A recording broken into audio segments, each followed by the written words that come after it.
Okay, we are getting so close. About to be able to turn it on and check it with everything installed. So in this step, we're going to install the switch. So you'll notice the retention features that are around the switch. And it's really nice to have this well mounted where, it won't get knocked loose. And even with the top armor in place, it's easy to be able to turn it on and off.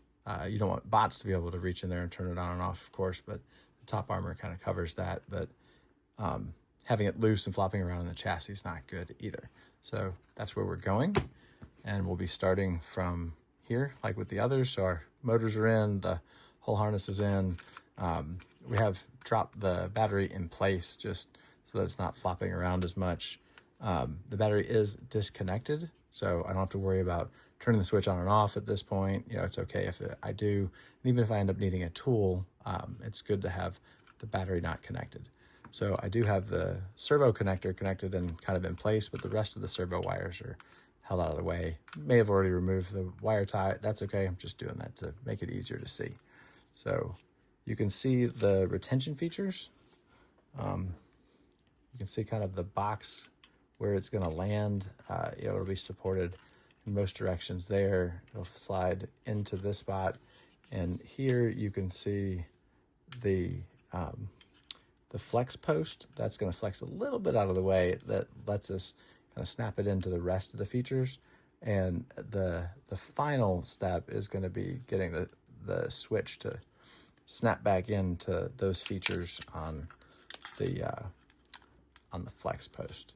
So once that's in place, that edge will line up into there. So it is, like I said, necessarily tight. So to get this in, often that corner and this corner get a little bit tight. So you want to make sure that there aren't any burrs on that corner.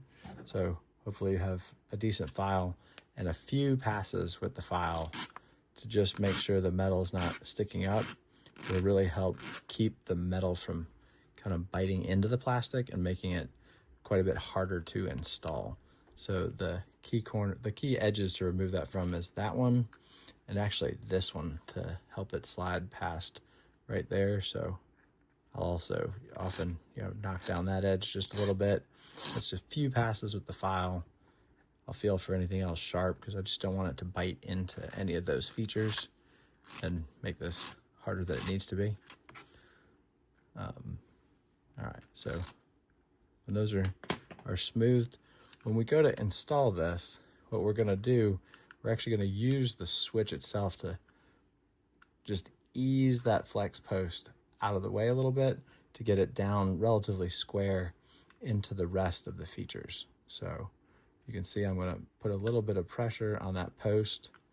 I'm gonna try and keep the switch as square as I can and get it down and into these other features. So often that front edge ends up sliding in place. That's okay. There should be just enough room. And this is one of those places where having needle nose, and I also really like the flat jaw pliers for this. So again, making sure that I don't have, there's no power in here except on the battery, which is disconnected. So now that it's down and at the right height, I'm gonna make sure it's not too low. We just need to kind of, oh, that slid in there quite nicely.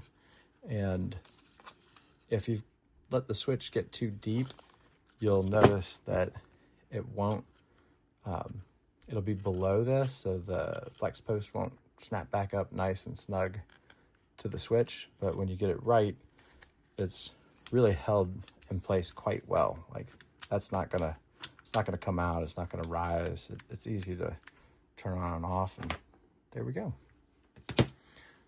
After this, we're gonna plug that battery in and do some testing.